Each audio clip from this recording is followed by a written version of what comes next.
Good morning friends. मैं doctor V K Mishra from gastro liver hospital Swaroopnagar Kanpur. At the outset a request, ये scientific channel है, ये scientific deliberation है। मैं आपसे रिक्वेस्ट करूंगा इस चैनल को सब्सक्राइब करें, इस वीडियो को शेयर करें ताकि ये जानकारी ज्यादा से ज्यादा लोगों तक भेजी जा सके। आज मैं बात करूंगा अपने मूड स्विंग्स के बारे में। कभी कभी हमारा जो मूड है वो बहुत अच्छा होता है, कभी एवरेज होता है, कभी अनावश्यक ये डिप्रेशन में चला जाता है। तो ये जो मूड स्विंग्स होते हैं आपके, क्या ये नॉर्मल हैं या ये जो मूड स्विंग्स होते हैं ये एबनॉर्मल है? जरा इसे हम साइंटिफिकली एनालाइज करने की कोशिश करेंगे।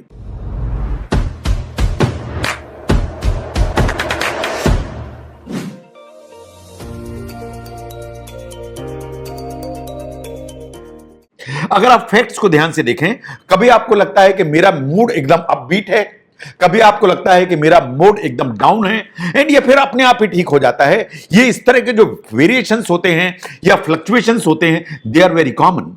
अगर आप ध्यान से देखें तो पूरा का पूरा जो दिन है आपके इसी तरह के जो इमोशनल रोलर कास्टर है उसी पर चलता है। कभी मूड अच्छा है, कभी नीचे है, कभी फिर बेटर हो गया, फिर गड़बड़ हो गया।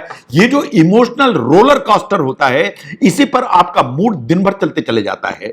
नाउ इस तरह का जो मूड है जो फ्लक्चुएट होता है, क्या ये नॉर्मल है? Maybe, as long as इस तरह के जो मूड फ्लक्चुएशंस हैं ये आपकी लाइफ को डिस्टर्ब नहीं करते हैं, आपके रूटीन को डिस्टर्ब नहीं करते हैं, एंड जो आपके आसपास के जो लोग हैं उनको डिस्टर्ब नहीं करते हैं, उनकी लाइफ को अफेक्ट नहीं करते हैं, तो इस तरह के जो मूड स्विंग्स आपको होते हैं वो शायद नॉर्मल हैं। लेकिन फिर भी साइंटिफिकली इसको हम एनालाइज करने की कोशिश करेंगे। यह बात सही है कि हमारा जो मूड है वो वास्तव में शिफ्ट होता रहता है थ्रू आउट द डे। कभी कभी जो ना अच्छा होता है, कभी गड़बड़ होता है। साइंटिफिकली ऐसा माना जाता है कि अधिकांश लोगों का जो मूड है या एनर्जी का लेवल है वो नून या दोपहर के आसपास सबसे अच्छा होता है। उनको सबसे ज्यादा नेगेटिव फीलिंग्स या एक स्लंप है जो मूड है वो इवनिंग या आफ्टरनून के दौरान आता है। ये नॉर्मल है फॉर एवरीवन, बट समटाइम्स ये जो मूड के शिफ्ट्स होते हैं वो वास्तव में मेडिकल इलनेस की तरफ इंडिकेट करते हैं। अगर आपको ऐसा लगता है कि मूड के शिफ्ट्स एक्सट्रीम हैं, मूड को जो शिफ्ट हैं वो आपकी लाइफ को परेशान कर रहे हैं, मूड के जो शिफ्ट हैं वो आपके अराउंड जो लोग हैं उनकी लाइफ को अफेक्ट कर रहे हैं, तो शायद आपको इस सच्चाई को समझने की जरूरत है एंड मेडिकल प्रोफेशनल जो हेल्प है उसको लेने की जरूरत है। इसको फैक्ट को आपको समझना पड़ेगा कि वास्तव में इस तरह की जो बम्पी राइड है कि कभी मूड ऊपर है, कभी मूड नीचे है, कभी जो ना फ्लक्चुएट हो रहा है, ये कितना प्रॉब्लमेटिक है, उन कितना आपको परेशान कर रहा है। इसके जरा रीजंस को एक बार ध्यान से देखिए। Number one is the stress in the anxiety. हमारी जो डे टू डे हेसल्स हैं, जो अनएक्सपेक्टेड सरप्राइजेस हैं, जो रोजमर्रे की जिंदगी में हमारी आती है, जो दोनों तरह की होती हैं, जो अच्छी होती हैं, कुछ इस तरह की जो ना अनप्लेजेंट होती हैं, ये हमारे मूड को चेंज करने की ताकत रखती हैं। तो कोई भी इंफॉर्मेशन आपको मिलती है, चाहे वो अच्छी हो चाहे बुरी हो, ये आपके मूड को वास्तव में फ्लक्चुएट करती है। तो stress anxiety is one of the reason. अगर आपकी पर्सनालिटी कुछ ऐसी है कि आप सेंसिटिव टाइप के हैं तो वास्तव में किसी भी न्यूज को हमेशा आप ओवर रिएक्ट करेंगे। अगर आप ओवर रिएक्ट करेंगे, स्ट्रांगली रिएक्ट करेंगे उस सिचुएशन को, तो वास्तव में आप दूसरे लोगों से ज्यादा परेशान होंगे, स्ट्रेस होगी और एंजाइटी होगी। अगर स्ट्रेस एंजाइटी होगी तो इसके चलते आपकी जो नींद है वो डिस्टर्ब होगी। अगर नींद आपकी डिस्टर्ब होगी तो जो मूड स्विंग्स हैं वो और ऊपर नीचे होने लगेंगे। यह भी बात सही है कि देयर आर सर्टेन पीपल जो अनईजी फील करते हैं, फियरफुल फील करते हैं, वरीड रहते हैं, जबकि वो मानते हैं कि ऐसा अच्छा रीजन नहीं है इसके लिए, लेकिन फिर भी वो अनईजी रहते हैं, फियरफुल रहते हैं, वरीड रहते हैं। दीज आर द पीपल जिनके जो मूड स्विंग्स हैं वो काफी ऊपर नीचे होते हैं। कभी अच्छा लगेगा, कभी खराब लगेगा, फिर अच्छा लगने लगेगा, फिर खराब लगने लगेगा। साइंटिफिकली इसे कहते हैं जनरलाइज्ड एंजाइटी डिसऑर्डर। जो जनरलाइज्ड एंजाइटी डिसऑर्डर है वास्तव में इसमें जो मूड स्विंग्स हैं they are quite common, they are quite extreme and they are quite disturbing. अगर ऐसा है तो आपको अपने डॉक्टर से कंसल्ट करने की जरूरत है। Now look at the bipolar disorder. Bipolar disorder इतना अनकॉमन नहीं है। अगर हम एक स्टडी को देखें विच showed this thing that in America alone 3% adult population वास्तव में बाइपोलर डिसऑर्डर से सफर करती है। इसका मतलब 100 में से 3 लोग ऐसे हैं जिनको बाइपोलर डिसऑर्डर होगा। जो बाइपोलर डिसऑर्डर है इसमें दोनों चीजें होंगी। एक तो है कि मूड अपबीट होगा ऊपर की तरफ, दूसरा है कि मूड एकदम नीचे की तरफ जाएगा, डिप्रेशन की तरफ। और ये जो इस तरह के जो एपिसोड्स हैं ये काफी इंटेंस होंगे, ये लॉन्ग लास्टिंग होंगे। और जो मूड स्विंग्स हैं वो दोनों तरफ जाएंगी। Number one is the manic phase, या ऊपर की तरफ जाएगा, आपको लगेगा कि मैं तो बहुत शक्तिशाली हूं, मैं तो जो ना पूरा मालिक हूं इस देश का, आपको लगेगा मैं तो प्राइम मिनिस्टर से ज्यादा ताकतवर हूं। एंड ऑन द कंट्रेरी आपको डिप्रेसिव फेज में अगर आप जाएंगे तो आपको लगेगा कि लाइफ में तो कुछ नहीं बचा है, अब मेरा सर्वाइवल जो है ना इम्पॉसिबल है, मुझे अब जीने का कोई मतलब नहीं है। इसका मतलब यह है कि मैनिक फेज ऊपर की तरफ लेके जाएगा आपके थॉट प्रोसेस को, और डिप्रेसिव फेज नीचे की तरफ लेके जाएगा आपके थॉट प्रोसेस को। ये जो इस तरह के फेजेस हैं ये लॉन्ग लास्टिंग होंगे, ये काफी इंटेंस होंगे, ये काफी डिस्टर्बिंग होंगे आपके लिए, इन आपके आसपास के लोगों के लिए। अगर ऐसा है तो ये ट्रीटेबल कंडीशन है, इन आपको अपने डॉक्टर से बात करने की जरूरत है। Now the next one is the depression. जहां तक डिप्रेशन का सवाल है, यह बात सही है कि इसको अवसाद कहा जाता है या मानसिक उदासी कही जाती है, लेकिन डिप्रेशन यूनिफॉर्म डिप्रेशन नहीं होता है। डिप्रेशन में मूड स्विंग्स भी जुड़े हुए होते हैं।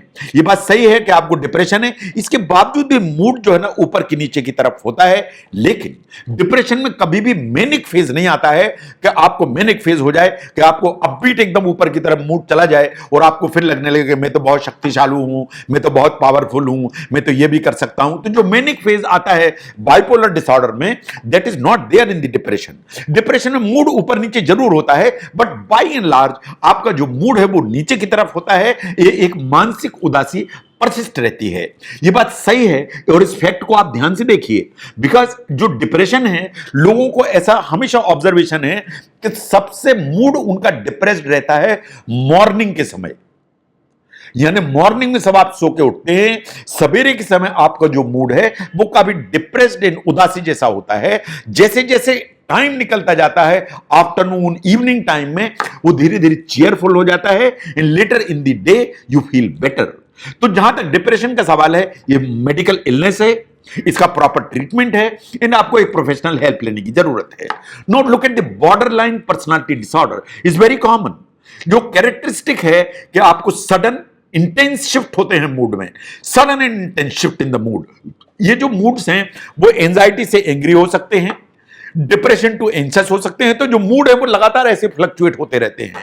वास्तव में विदाउट एक्सट्रीम हाई, जैसा कि आपको बाइपोलर डिसऑर्डर मिलता है, उस तरह के हाई नहीं होते कि आपका इतना जो है मैनिक फेज चला जाए कि आप अपने आप को पहलवान महसूस करने लगे, या आपका इतना डिप्रेसिव मूड हो जाए कि आपको लगे कि suicide he is the right answer. इस तरह का कभी नहीं होगा, लेकिन इस तरह के जो मूड्स हैं वो बहुत फ्लक्चुएट करेंगे, और बहुत ऑर्डिनरी जो इवेंट्स हैं, ऑर्डिनरी जो इंटरेक्शंस हैं लोगों से, उसी से आपका मूड ऊपर नीचे होने लगेगा।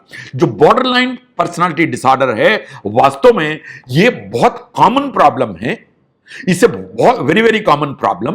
एंड इस तरह के लोगों के बारे में ऐसा माना जाता है कि जो रूटीन एंजाइटी है या स्ट्रेस है, उससे फाइट करना इस तरह के लोगों को प्रॉपर नहीं आता। The next one is the attention deficit hyper activity disorder और ADHD। इसमें मूड स्विंग्स बहुत कॉमन है, हॉट टेम्पर बहुत कॉमन है, इन द सेंस कि बहुत गुस्सा आता है, चिड़चिड़ापन आता है, आप इजीली फ्रस्ट्रेट हो जाते हैं, और मूड स्विंग्स होते हैं, कभी एंजाइटी, कभी डिप्रेशन, कभी टेंशन, इस तरह की चीज चलते जाते हैं। नॉर्मली साइंटिफिकली ये सबसे ज्यादा बच्चों में देखा जाता है, लेकिन ऐसा नहीं है, ये एडल्ट्स में इतना ही देखा जाता है। इसमें रेस्टलेसनेस होती है, इसमें इंपल्सिव बिहेवियर होता है, और आपका जो एक फोकस करने का जो एक एबिलिटी है वो हमेशा पुअर होती है। तो आप कंसंट्रेट नहीं कर पाते और किसी भी काम को आप मन लगा के नहीं कर पाते। तो ADHD इज वन जो वास्तव में मूड स्विंग्स के रूप में कभी कभी सामने आता है, जो आपको समझने की जरूरत है। Now look at the hormonal changes. Scientifically जो सेक्स हार्मोन्स हैं वो हमारे जो इमोशंस है सबसे ज्यादा टाइड है। हमारे जो इमोशनल जो क्वोशेंट है या इमोशनल बिहेवियर है वो सेक्स हार्मोन से गवर्न होता है। जो सेक्स हार्मोन का जो लेवल है वो वास्तव में हमारे जो मूड स्विंग्स हैं उनको डिटरमाइन करता है। इसीलिए आप देखिए जो टीनेजर्स हैं उनको बहुत ज्यादा मूडी कहा जाता है, because that is the age when the sex hormones are fluctuating and rising. तो इसलिए टीनेजर्स काफी मूडी माने जाते हैं। ऐसे ही अगर आप फीमेल्स को देखें तो post menopausal, pre menopausal, during pregnancy इनके मूड स्विंग्स होते हैं बिकॉज सेक्स हार्मोन्स का जो लेवल है वो फ्लक्चुएट होता है या ऊपर की तरफ जाता है। इवन इन मेल्स जब टेस्टोस्टेरोन का लेवल नीचे होता है, जैसे आपकी एज बढ़ती है, तो it creates problem and the problems of depression, anxiety and ये काफी कॉमन हो जाते हैं। तो जहां तक मूड स्विंग्स का सवाल है, ये कभी कभी हमारे जो सेक्स हार्मोन्स हैं उनसे टाइड अप होता है। इस फैक्ट को आपको समझने की जरूरत है। नो, अगर आपके मूड स्विंग्स होते हैं और आपको परेशान करते हैं तो आपको क्या करने की जरूरत है और आप अपनी हेल्प करने के लिए क्या कर सकते हैं। नंबर 1, कि अगर मूड स्विंग्स हो रहे हैं जो आपके जॉब में इंटरफियर कर रहे हैं, आपके जो रिलेशनशिप्स हैं आपकी फैमिली में, घर में, वाइफ से, बच्चों से, उनको अगर डिस्टर्ब कर रहे हैं, अगर आपके दूसरे जो लाइफ के पार्ट्स हैं उनको डिस्टर्ब कर रहे हैं, आपके रोजमर्रे को डिस्टर्ब कर रहे हैं, अगर ऐसा है तो आप अपने डॉक्टर से बात करिए। तो मूड स्विंग्स जो they could be normal, but अगर आपके जॉब में प्रॉब्लम क्रिएट हो रही, आपके रिलेशनशिप में प्रॉब्लम क्रिएट हो रही और आपके रूटीन लाइफ डिस्टर्ब हो रही है, तो इससे मेडिकल प्रॉब्लम, आपको अपने डॉक्टर से बात करने की जरूरत है। लेकिन अगर आप उसे एक नॉर्मलाइज करना चाहते हैं, कंट्रोल करना चाहते हैं, तो ध्यान से देखें।